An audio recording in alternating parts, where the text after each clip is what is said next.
In the last week of August 2002, a strange quiet fell over a small rural community in Viamão.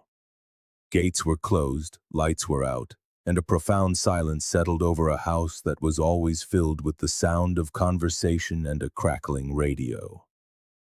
It was the kind of change that doesn't go unnoticed in a place where everyone knows the rhythm of their neighbor's life. But no one could have imagined that this sudden absence would become an unanswered mystery for years to come. 76-year-old Vicente Bernardes, a retired railway worker, was a man of routine. Every day he tended his garden, swept the yard, and spent time leaning on the wire gate, exchanging a few words with anyone who passed by on the dirt road. By his side was 68-year-old Noêmia, a homemaker, always in the same floral dress and a worn apron. She had a habit of offering coffee to anyone who stopped by, and was remembered for her calm demeanor, even on the busiest of days. The two lived alone, but close to their only daughter, Solange, who was the mother of a teenager, Paula, and a 9-year-old boy named Lucas, who often played in the halls of his grandparents' house. In the months leading up to their disappearance, some neighbors began to notice a tension within the family. Conversations between Vicente and Solange seemed to grow shorter, sometimes cut off by a raised voice. Those who knew the family said the arguments were about money, a subject that always made the elderly couple uncomfortable. On the morning of August 17, 2002, Noêmia was seen at the local bakery. She bought bread and milk, exchanged a few words with the clerk, mentioned that Vicente was planning to plant beans the following week, and left carrying a cloth bag. That was the last time anyone in the neighborhood saw either of them. In the days that followed, the gate to their house remained locked. No lights came on at night. The white Santana, always parked under the orange grove, didn't move. Mail began to pile up. A few neighbors knocked on the gate, but no one answered. When asked, Solange said her parents had gone on a trip to visit acquaintances. The explanation didn't convince anyone. Vicente and Noêmia weren't the traveling type, and everyone agreed they would never have left their car behind. A week later, their closest neighbor, a man named Ari, decided to file a report. The police went to the house. They found the doors locked, the beds made, food in the refrigerator, and a radio in the kitchen playing softly. Everything seemed normal, yet there was an unsettling strangeness that was hard to define. Still, nothing was taken for analysis and no leads emerged. Without any evidence, the case stalled before it even began. Time moved on and the house began to change. Between 2002 and 2007, furniture disappeared. The car was passed on to an acquaintance and the property eventually ended up in the hands of a distant relative. The once manicured yard became overgrown with weeds. Those who passed by recalled stories about that fateful night. Muffled noises, hurried footsteps, and a smell in the air that no one could quite identify. Meanwhile, the family remained silent. Solange avoided talking about her parents, Paula kept to herself, and Lucas grew up carrying questions he never dared to ask out loud. It wasn't until 5 years later that something began to shift. But at that moment in 2002, no one imagined that the absence of Vicente and Noêmia would be anything but temporary. The void they left behind would become a permanent part of the landscape and of the whispered conversations from neighbor to neighbor. The police report filed by Ari had no immediate effect. Viamão in the early 2000s still moved at a slower pace, where the absence of apparent violence meant that strange cases were treated with a certain leniency. The disappearance of Vicente and Noêmia, with no clear signs of a crime, was shelved among minor mysteries as if it were something that would eventually resolve itself. But in the neighborhood, the unease grew with each passing day. The closest neighbors traded theories. Some believed the couple had argued with someone and decided to leave.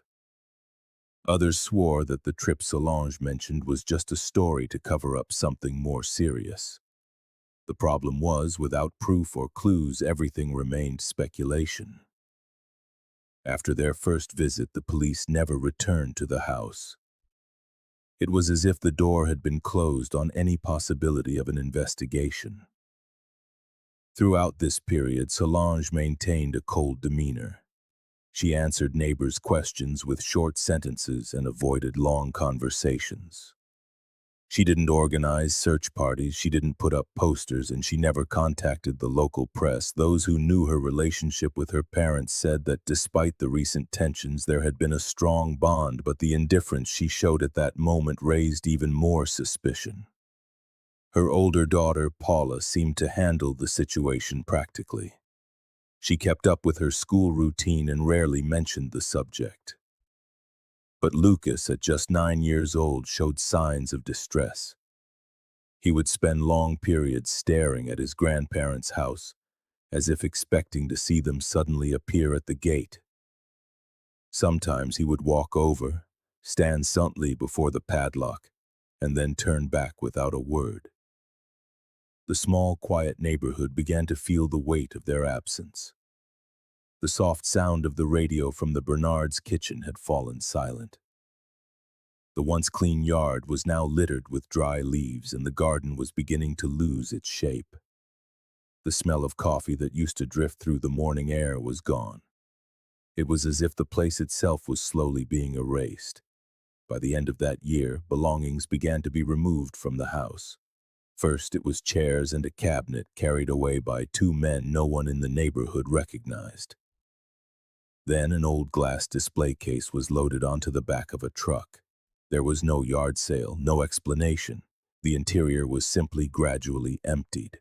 When asked, Solange would say she was organizing things and that her parents had no plans to return. The following years were defined by silence. The house, though briefly occupied at times, never regained its former life. At night, the windows remained dark. The white Santana, once a symbol of the family's modest success, was signed over to an acquaintance. And in conversations on street corners, stories emerged about the night before the disappearance, the sound of hurried footsteps and furniture being dragged. One neighbor even commented that upon opening his window, he had smelled something different in the air, something he couldn't identify at the time. These accounts, however, were never formally reported. Meanwhile, Lucas was growing up. Unlike his sister, who kept her distance from the topic, his eyes held a mixture of curiosity and unease. The boy avoided direct questions, but he always seemed to be listening whenever someone mentioned his grandparents, however briefly. Solange, for her part, maintained the same posture as before. Few words and no interest in revisiting the conversation about the disappearance. Time, which usually dilutes memories, seemed to work differently here. The more years that passed, the more the Bernards' absence became a fixed point on the neighborhood's emotional map. It was impossible to walk past the house without remembering the day everything changed. Some avoided looking at the yard. Others, in contrast, seemed to search for something that might reveal what truly happened that August night. 5 years later, in 2007, a seemingly unrelated event would reignite the conversation. Lucas, now 14, began to have problems at school, unexcused absences, falling grades, and episodes of unprovoked irritation. Teachers noted that the boy seemed to live with his attention divided, as if his mind were always somewhere else. It was because of this behavior that he was eventually referred for psychological support through the municipal social services department. The first few conversations with the social worker were superficial. Lucas gave short answers, avoided eye contact, and showed discomfort whenever the topic approached his family. But over time, small phrases began to emerge, making it clear that he carried memories he had never shared. And without anyone in the neighborhood knowing, a new piece was about to be placed on the board of this mystery. If you want to follow every detail of this case to the end and understand how small clues can change everything, subscribe now to the channel and turn on notifications. That way you won't miss the next chapters. Let's continue. The beginning of 2007 was different for Lucas. Until then, his neighbors had seen him as a quiet teenager who was a part of the neighborhood's daily life. He played soccer on the dirt field, went to the corner store for a soda, and spent afternoons tinkering with an old bicycle he'd inherited from a cousin. Then suddenly everything changed. He started skipping school, spending more time alone, and seemed to carry a weight that, to an outside observer, had no clear explanation. At school, teachers noticed that his notebook entries became increasingly rare. His assignments were turned in incomplete, and when anyone asked if he was okay, he would respond with a shrug. The school administration decided to contact social services to understand what was happening. It wasn't a quick process. Lucas seemed to have built a wall against any attempt to get close. The social worker assigned to his case, a woman experienced in dealing with withdrawn youths, began their sessions with simple conversations. She asked about his friends, what he liked to do in his free time, his favorite subjects in school. Little by little, she realized there was a sensitive point whenever the topic turned to his family. He would shut down, look at the floor, and fidget with his hands. It wasn't just shame. There was a silent fear there. In the neighborhood, the disappearance of Vicente and Noêmia was no longer a daily topic. But all it took was one small detail to bring it back to life. An unexpected visitor, a car parked on the street for too long, or even a simple comment about a trip would make the neighbors remember. For Lucas, each of these conversations was a reminder of a truth he chose not to speak. The sessions with the social worker continued. During one of their meetings, Lucas arrived visibly agitated. He didn't want to sit down. He kept glancing at the door as if he were ready to leave at any moment. She decided not to press him. She spoke of other things, but near the end of the conversation, she asked a question she had been waiting to ask. "Lucas, do you remember the night your grandparents disappeared?" The silence that followed was heavy. He took a deep breath and answered with a short sentence. "I remember some things, but I don't want to talk about it." It was the first time he had admitted to having memories of that night. The social worker didn't push, but she made it clear that she would be there to listen whenever he was ready. Almost imperceptibly, something in his posture shifted. It was as if the simple act of acknowledging the memory had opened a crack, through which other information would, sooner or later, emerge. Meanwhile, life in the neighborhood carried on with its slow routine. The old Bernardes house stood empty, the yard overgrown, its windows coated in dust. Younger children would run past the gate, daring one another to go inside, as if the place had become part of a local legend. The adults avoided getting too close. No one wanted to be the next to feel the unease of that absence.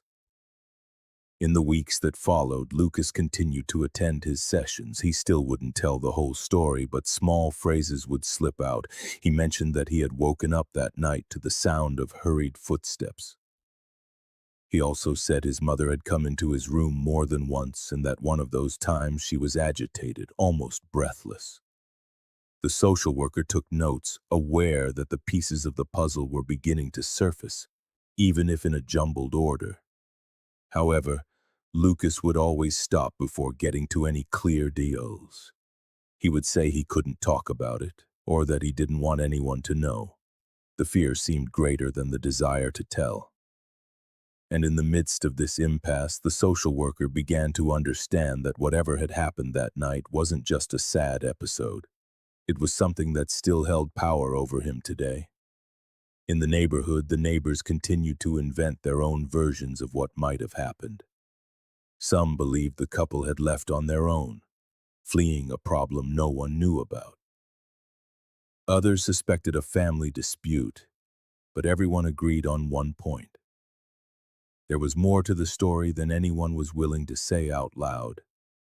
What Lucas didn't know, in early 2007, was that every fragment of memory he let slip was slowly, surely pushing the doors of that old house to be opened once again. And when they were, what came to light would forever change the way the neighborhood remembered the Bernards. The third month of his sessions was when Lucas's barrier began to crack in a more visible way. Until then, the social worker had to guide each meeting with care, avoiding direct questions so as not to push him away. But on that day, he walked into the room with a different look in his eyes, as if he was about to say something he had been holding back for a very long time.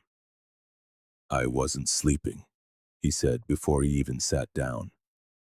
The sentence took the social worker by surprise. She simply gestured for him to continue. "That night, when my grandparents disappeared, I wasn't sleeping." What followed was not a complete account, but a sequence of disconnected images.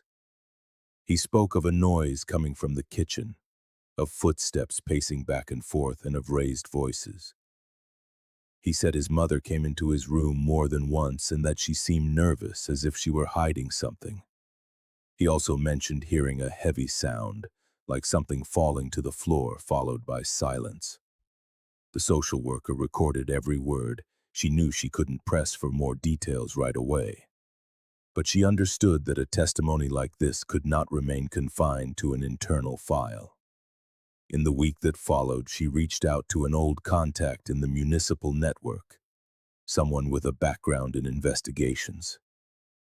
Without mentioning names, she explained that she had the testimony of a teenager, which might be connected to an old, unsolved cold case. That was enough. A few days later, a plainclothes police officer discreetly appeared at the social services office. There was no formal team, no open file, at least, not yet. He listened to what the social worker had to say, asked a few pointed questions, and said he would pass the information along. It was then that the disappearance of Vicente and Noêmia once again began to echo through the corridors of a local precinct after 5 years of silence. Meanwhile, the neighborhood remained frozen in time. The house stood shuttered, its yard choked with weeds, the gate secured by a padlock no one had touched. For the older residents, passing by was a reminder of how different things used to be. For the younger ones, it was just the empty house, a landmark on the way to school or the corner store. But from that moment on, new eyes were looking at that address with a different kind of interest. Lucas, unaware that his account was about to set things in motion beyond the social worker's office, began to open up a little more. He spoke of a strange smell in the air on the night in question, something he didn't recognize.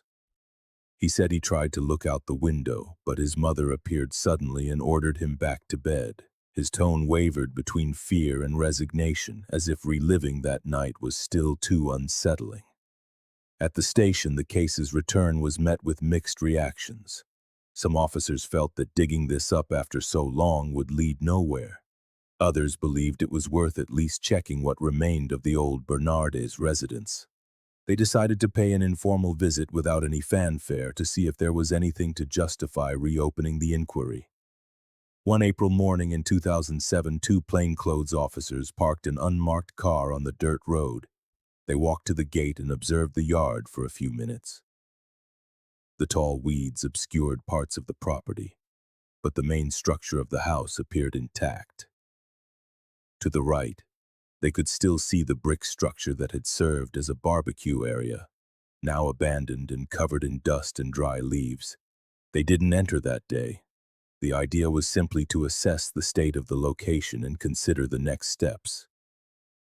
Back in the city, the report from the informal inspection was enough to convince the lead detective to authorize a preliminary reopening of the case. It wouldn't be a full investigation, but an initial survey to see if there were any new elements. What they didn't know was that just a few miles away, Lucas was ready to say more than he had before.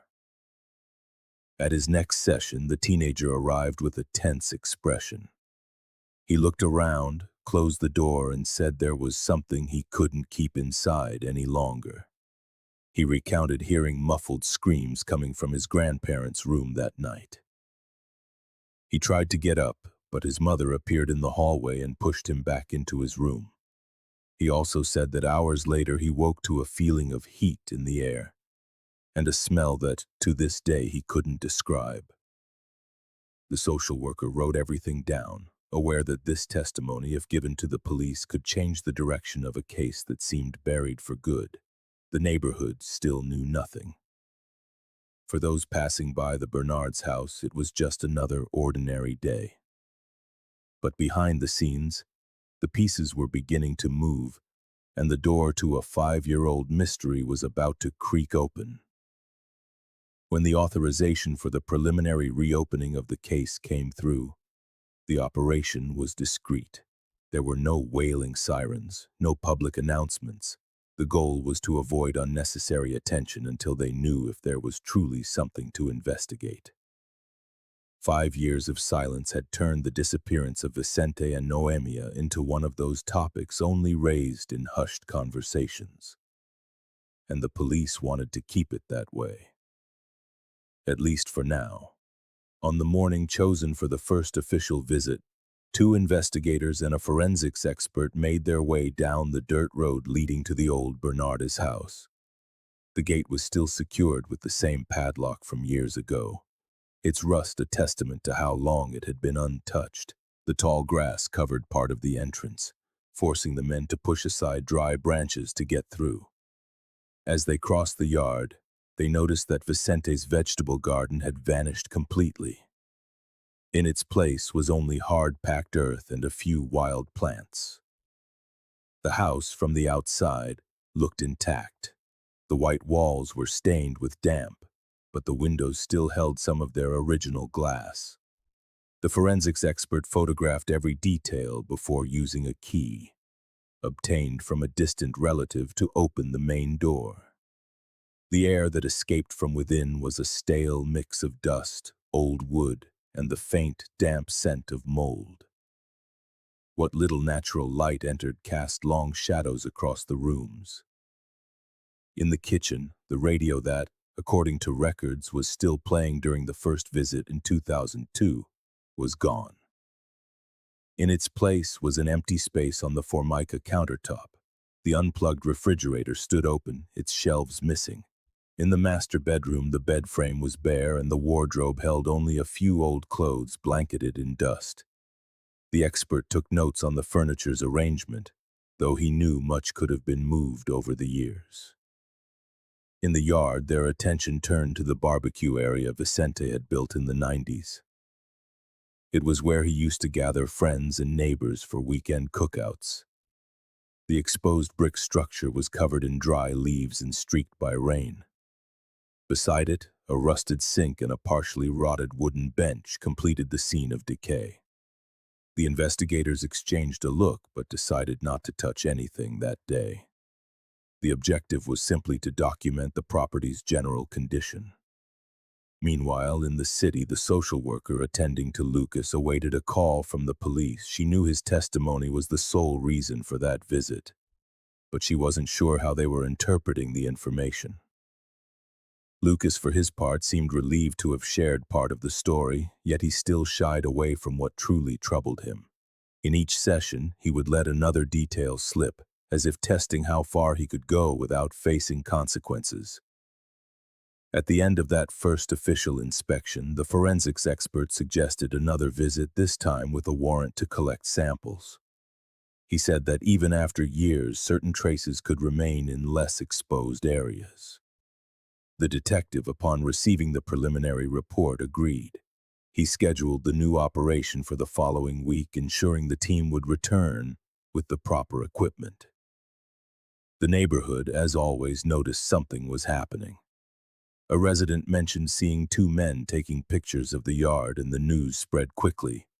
It wasn't long before old comments began to resurface. That there had been unusual noises on that night in 2002. That people were seen entering and leaving the house late. That there was a strange smell in the air. Stories that over the years had been stored away or forgotten now re-emerged, fueled by the mere presence of strangers at the property. Lucas wasn't told that the police had returned to his grandparents' house, but in his next session, he spoke about that night with more conviction. He said he remembered seeing the light in the outdoor area on, long after everyone usually went to bed. He recounted peering through the curtain and seeing shadows moving quickly, though he couldn't identify who they were. And he repeated that his mother had come into his room more than once, always in a hurry. For the investigators, each sentence added another layer to the case. And though they were still far from any conclusion, they knew they were about to cross the line from a simple preliminary review to a formal investigation. The old house, until then just a symbol of absence, was beginning to transform into an active stage in the search for answers. The second official visit to the old Bernardes house was scheduled for a gray, overcast morning in April 2007. This time, the team wasn't there just to observe. They were going to collect any trace that might have endured the passage of time. The court order granted them the authority to open, excavate, and remove any items for analysis if necessary. It was a significant step forward for a case that, until a few weeks earlier, seemed permanently forgotten. The gate groaned as it was forced open, its accumulated rust protesting. The weeds, taller than on the previous visit, obscured part of the path and required machetes to clear the way. As they stepped into the yard, the investigators felt that the silence there had a weight of its own. There were no birds singing, no buzz of insects, only the muffled sound of their own footsteps on the dry earth. The forensics expert began his work in the kitchen. He took detailed photographs of the walls, documented old stains near the baseboards, and scraped small samples from the paint. In the master bedroom, he used a flashlight to inspect the cracks in the wooden floor. In one corner, he found unusual scuff marks, as if something heavy had been dragged across the floor repeatedly. He made a note but said nothing to the others just yet. Outside, two investigators examined the barbecue area. The iron sink was caked with rust, and the wooden bench, now even more deteriorated, threatened to collapse at the slightest touch. Around the brick structure, the ground was covered in dry leaves and debris. One of them noticed that even after all these years, soot stains darkened part of the structure's interior surface. They photographed every detail before disturbing anything. Meanwhile, in the city, the social worker continued her sessions with Lucas. That day, he seemed more restless than usual. He said he had dreamed of his grandparents but wouldn't say what happened in the dream. When asked about his memories, he averted his gaze and mumbled that the house still held their things. The phrase caught her attention, suggesting he believed traces of his grandparents were still there, even after all this time. Back in the Bernards' yard, the forensics expert decided to examine an area near the old vegetable garden. He dug superficially in 3 spots but found nothing but roots and stones. The smell of damp earth rose quickly, mingling with the scent of decaying leaves. He then returned to the brick structure. Donning gloves, he collected samples of the dark material found on the interior walls, storing them in labeled containers for the lab. The inspection stretched on for hours. Every room was meticulously documented, and the yard was scoured for any object that might have been forgotten. In a corner of the property, they found a wooden box deteriorated by time. Opening it revealed nothing more than rusted nails and splintered wood.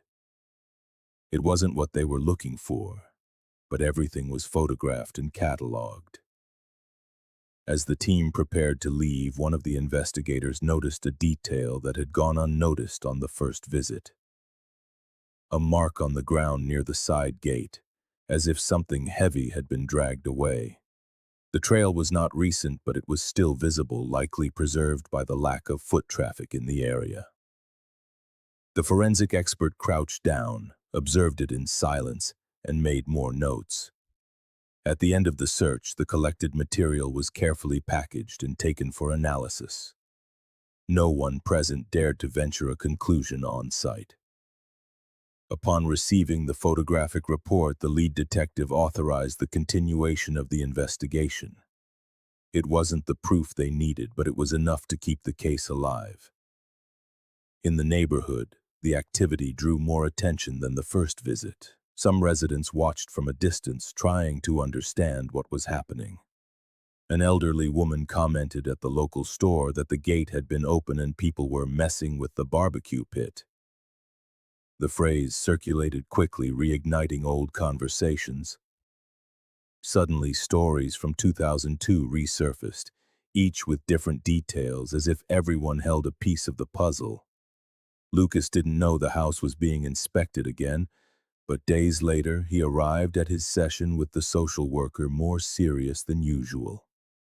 He said he needed to tell her what he saw that dawn, but he made her promise not to tell anyone, an impossible promise to keep, given what she already knew was coming. The next session with Lucas began differently. He entered the room, closed the door carefully, and before even sitting down, he asked, "Did you tell anyone?" The social worker took a deep breath. She knew his trust was fragile, but she also had an obligation to pass relevant information to the authorities.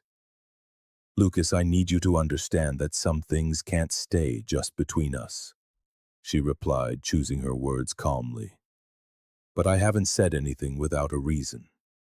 He fell silent for a few seconds, staring at the floor. Then he pulled out a chair and sat, fidgeting with the sleeves of his sweatshirt, seeming to wrestle with something inside him. "I heard everything," he said, almost in a whisper. "That night, I heard everything." From there, the words came out slowly, as if each phrase required immense effort. Lucas recounted being woken by a loud noise, followed by rapid footsteps down the hall. He said he heard his grandfather's voice, raised, but couldn't make out the words. Soon after, there was a sharp crack, as if something had fallen or been knocked over, then silence. He tried to leave his room, but the door was shut before he could cross the threshold. His mother, he said, rushed in, ordered him back to bed, and told him not to get involved. A short time later, he heard a metallic sound, like something being dragged across the ground, and a constant low noise he couldn't identify at the time. The social worker noted everything, aware that every detail could be vital for the police. At the same time, she observed the mix of fear and relief on his face, fear of reliving that night and relief at finally speaking of it. When he finished, Lucas sat in silence, breathing deeply as if he had just run a race. Meanwhile, across town, the lead detective analyzed the photographs from the second inspection of the house. The soot stains on the brick structure were noteworthy, but it was still impossible to determine if they were directly related to the disappearance. The lab report, with the analysis of the collected samples, would still take a few weeks. In the neighborhood, the chatter grew. Some residents claimed to have seen movement at the side gate of the house on the dawn of the disappearance, but no one had been willing to confirm it officially. Others said they heard noises coming from the yard, as if someone were working there during the night. These fragmented accounts, until then dismissed, were now being mapped by investigators to identify patterns. Lucas, unknowingly, was now considered a central piece in the investigation's progress.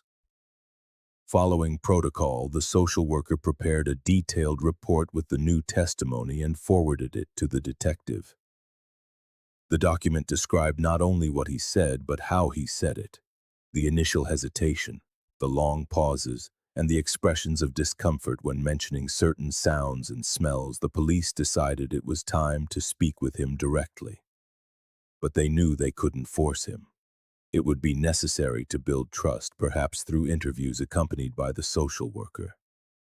The goal was not just to confirm details, but to sense if he was holding something back, either out of fear or to protect someone.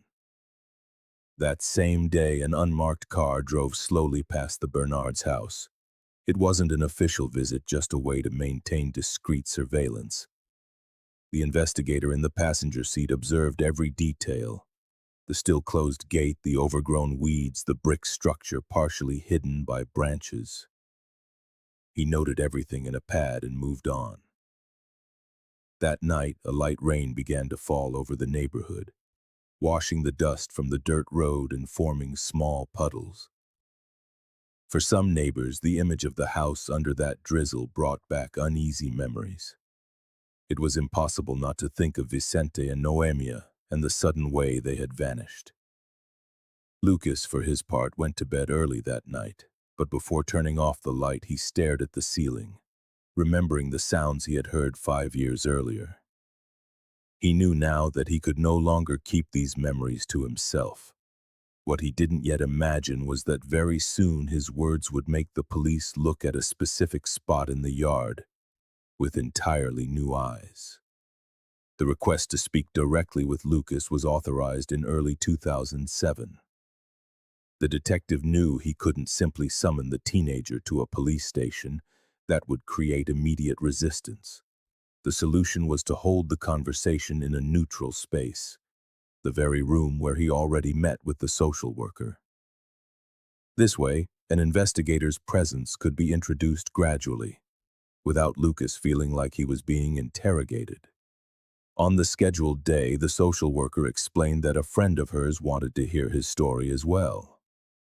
Lucas hesitated but eventually agreed. The man who entered the room wore no uniform.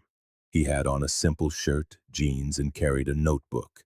He greeted Lucas with a quick handshake and, before asking any questions, spoke about trivial things: soccer, video games, school. Slowly, he steered the conversation toward that night in August 2002. Lucas repeated part of what he had already told her. The noises in the hallway, his grandfather's voice, his mother rushing into his room and telling him not to interfere, but then he added a detail he hadn't mentioned before. "I remember seeing smoke from the window, not a lot, but you could smell it." The investigator asked him to describe the smell. Lucas thought for a few seconds. "It wasn't like smoke from a stove or from burning leaves," he said. "It was something different, strong. I can't compare it to anything I've ever smelled." The social worker noticed the discomfort in his voice and gestured for the conversation not to delve too deeply at that moment. Outside the room, another investigator was waiting. Upon hearing the account, it became clear that the next step was to return to the Bernardes' house, focusing on one specific point: the brick structure in the yard. Until now, it had been photographed and superficially examined, but not dismantled or excavated. The new search would have to be more invasive. Meanwhile, in the neighborhood, the police activity of the previous weeks continued to fuel commentary.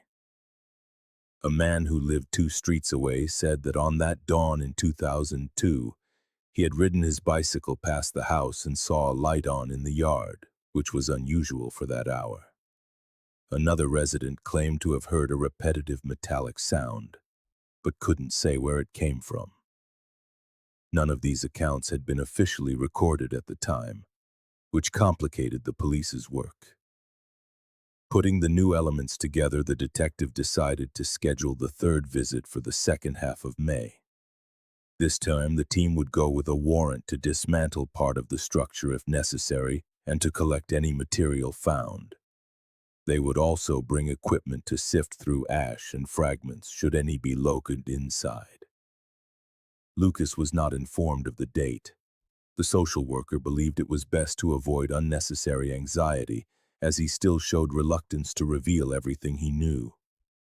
However, in the days following his conversation with the investigator, he brought up more memories, albeit in a fragmented way. He recounted that after hearing the noise in the hall, he had remained silent for a long time, trying to guess if it was safe to leave his room. He said that at one point he heard heavy footsteps on the porch and the sound of water being thrown somewhere.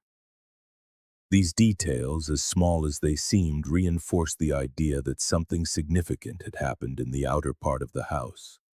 For the investigators, the area of the brick structure was now the epicenter of the investigation. The possibility of finding relevant traces even after 5 years no longer seemed so remote, considering how well the structure had been preserved. On the eve of the visit, the detective gathered the team to align procedures. There would be no press, no prior communication with neighbors. The goal was to prevent anyone from approaching during the work. It would be a swift but detailed operation, documenting every step with photos and video. The forensic expert in charge of the on-site analysis had already prepared special containers for transporting delicate sample. In the neighborhood, no one knew that something big was about to happen. The house, silent under the gray autumn sky, seemed to be sleeping. But inside the precinct, every minute brought the investigators closer to a new visit, one that might finally answer the questions that had haunted the community since 2002. On the morning of the third visit to the Bernardes' house, the neighborhood was unusually quiet. The dirt road, damp from the overnight rain, made the air feel colder, and a low fog covered parts of the yards. The investigation team arrived in 2 discrete vehicles, bringing the forensic expert, 2 assistants, and the detective. No uniforms, no markings that would draw attention. Just tools, containers, and cameras to record every detail. The gate opened with the same metallic creak as on previous visits. As they crossed the yard, they all went straight to the brick structure in the right-hand corner next to the old leisure area. The detective wanted to start there without wasting time on other rooms. The expert examined the structure from the outside, touching the walls carefully, and confirmed what they already suspected. The soot marks were not superficial. There were signs that the interior had been exposed to intense, concentrated heat. Before any intervention, they photographed the structure from all angles.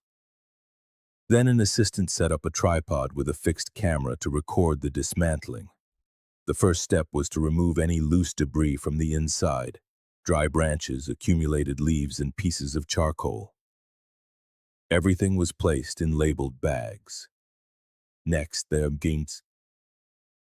began excavating the oldest layers of ash.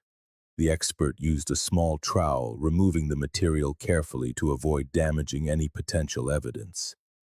Meanwhile, another assistant measured the internal soil temperature and checked the humidity. It was unlikely they would find any preserved organic matter, but protocol demanded a complete record. With every trowelful of ash removed, darkened fragments emerged and were separated into smaller containers. There was no rush. The process had to be meticulous. Outside the property, a curious neighbor watched from a distance, pretending to fix his farm's fence. He noticed the investigators were focused on a specific spot and ran to tell his wife, who in turn told a friend. Within a few hours, 3 or 4 residents already knew the police were messing with the Bernardes' barbecue pit. Inside the yard, the work continued. The expert asked them to remove one of the stones that formed the structure's side base. In doing so, they found a smaller cavity behind it, as if it were a space used to store charcoal remnants. This compartment also contained old ash mixed with small metallic objects that, at first glance, looked like common hardware. Everything was separated and labeled. The detective watched in silence, noting times and sequences in his notepad. He knew that any hasty interpretation could compromise the evidentiary value of what they were collecting. The priority was to preserve as much material as possible for laboratory analysis. After more than 2 hours of work, the interior of the structure was partially dismantled. The inner walls, stained black, showed layers of soot that did not seem to be the result of simple domestic use. The expert commented that it was unusual to find such deep marks without prolonged, high-temperature burning. On the opposite side of the yard, an assistant examined the ground near the side gate. He found small pieces of glass and a fragment of fabric, which was immediately bagged. There was no certainty about the origin or age of the material, but any detail could become relevant. By late morning, the expert decided to halt the work and plan a 4th visit to the site. This time, They would bring specific tools to completely dismantle the brick structure and sift the soil for smaller fragments. The material collected that day was placed in sealed boxes and taken directly to the state's central laboratory. The neighborhood slowly returned to its routine, but the activity had not gone unnoticed. At the corner bar, people were already saying that this time they had found something. The detective, however, maintained absolute secrecy. Not even Lucas knew what had been discovered, and for now, it was better that way. The news that the police would return to the Bernards' house for a fourth time was not officially released, but in the neighborhood, almost everyone was expecting it. The previous activity, focused on the brick structure, had aroused too much curiosity to go unnoticed. Even with the investigation's secrecy, the simple fact of seeing investigators working in the most talked-about area of the property had rekindled old memories and rumors. In the detective's office, the team gathered to plan the next stage. The objective was now clear: to completely dismantle the brick structure, sift through every layer of soil, and analyze everything that was removed. The lead expert stressed the necessity of working with the right tools to avoid corrupting any potential evidence. "If there's something here," he stated, "it's buried by time. We have one chance to find it, and we cannot afford to waste it." Meanwhile, Lucas continued his sessions with the social worker. He still didn't know the police had returned to the house, but he sensed a shift in the tone of her questions. With each meeting, she tried to guide him, urging him to recall more details from that August night in 2002. In one of these conversations, Lucas mentioned that, besides the sounds and the smell, he remembered hearing his mother speaking in a low voice to someone in the backyard. He couldn't say who it was, but he was certain it wasn't a woman's voice. At the station, these fragments of memory were added to the neighbors' accounts and the partial evidence already collected. Nothing was conclusive yet, but the connection between Lucas's words and the team's focus on the backyard seemed undeniable. The detective decided that this time, the operation would start early and end only when the entire structure had been dismantled. Preparations even included securing a large tarp to protect the site in case of rain. The investigators wanted to avoid any weather interference that could compromise their work. They would also bring fine mesh sieves, airtight containers, and labels with numerical codes for the immediate identification of every fragment. On the eve of the operation, a silent expectation settled over the neighborhood. Some residents feigned disinterest but kept their windows open, watching for any movement on the dirt road. Others quietly remarked that this time, something real would come of it.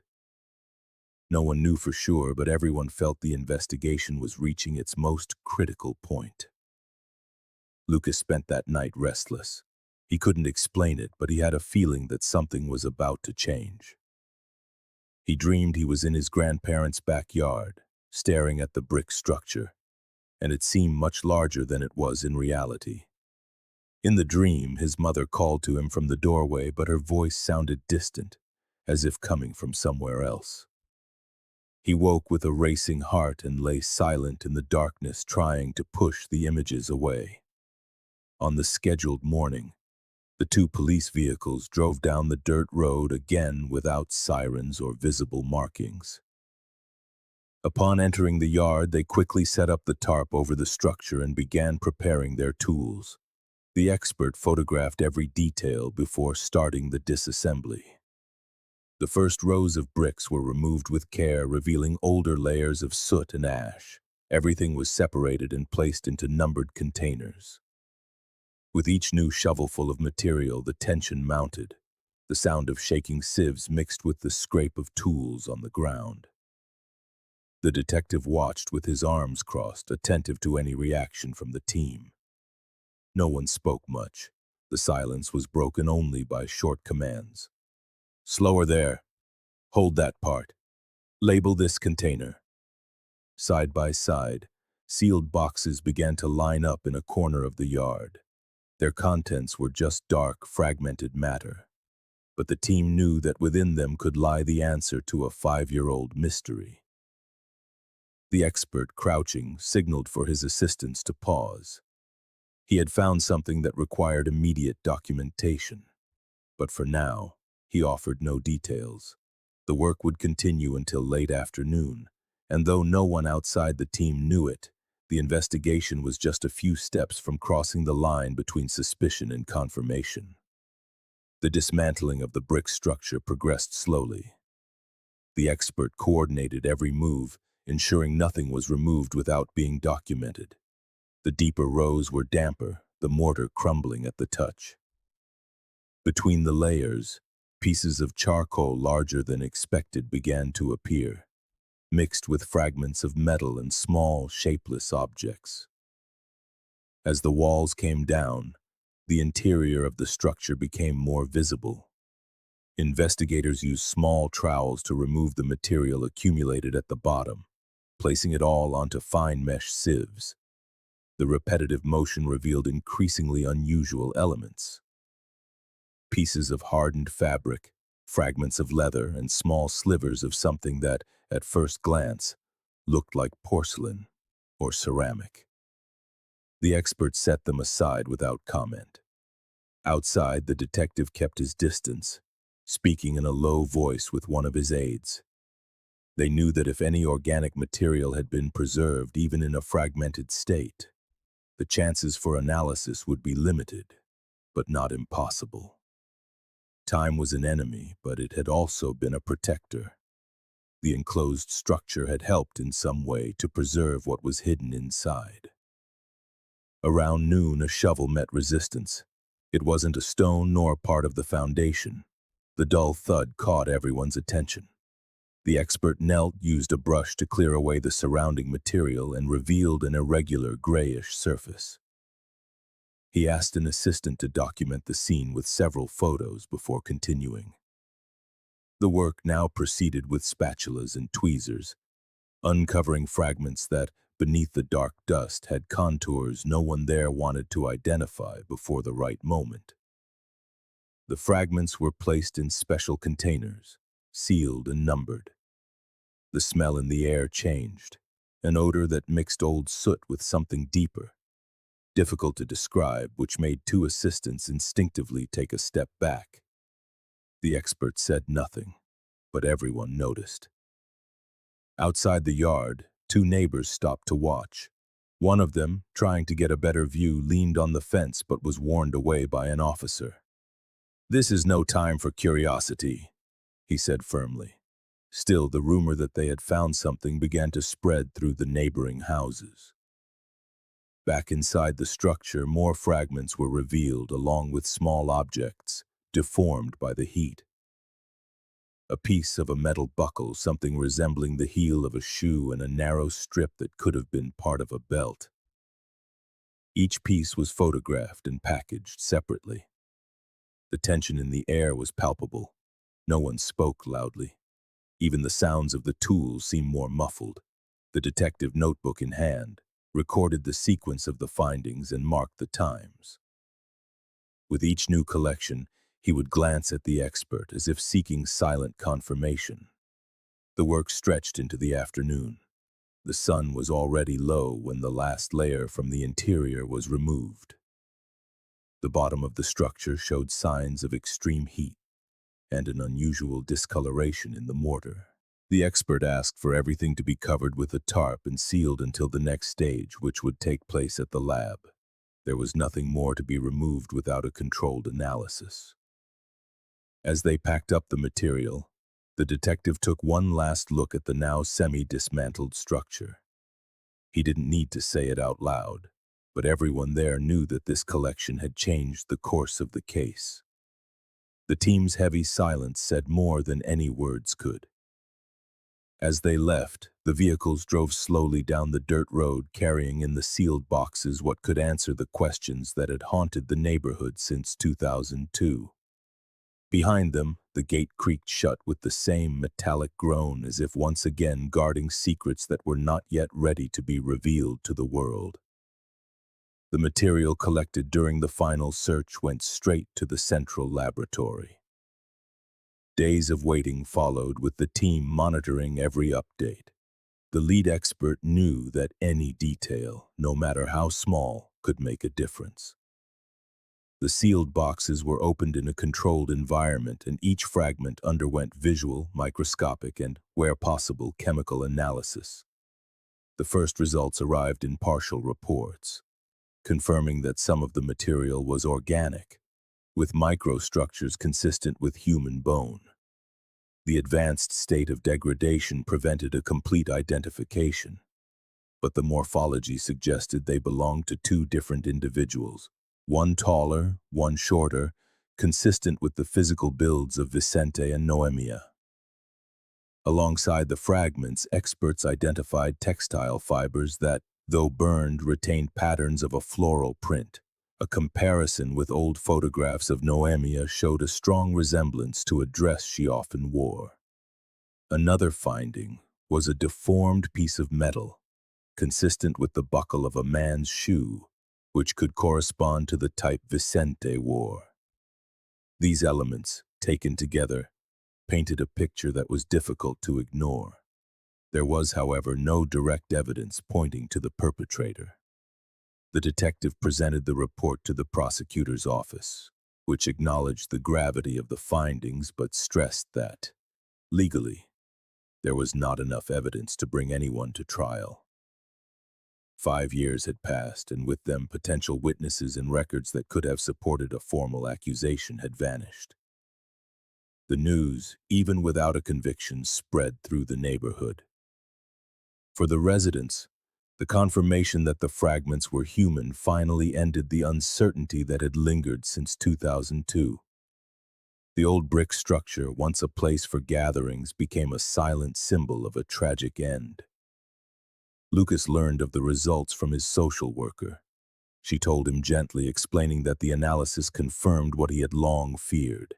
The teenager was silent for a while, staring at the floor. Then he said only, "I knew they hadn't traveled." Solange, when questioned by the police, maintained the same posture she had held for years.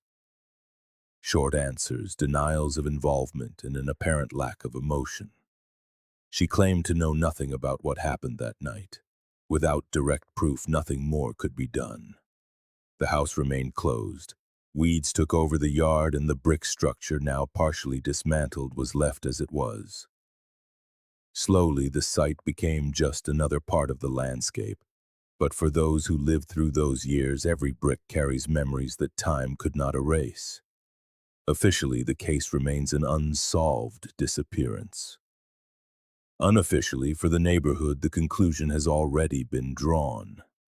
Vicente and Noêmia never left home that night, and the silence that has settled since then remains an echo among the dirt roads and whispered conversations.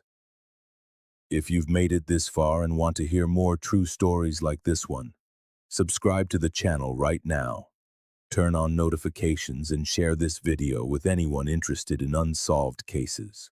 And if you want to stay immersed in this investigative atmosphere, watch the other videos I've recommended here on the screen.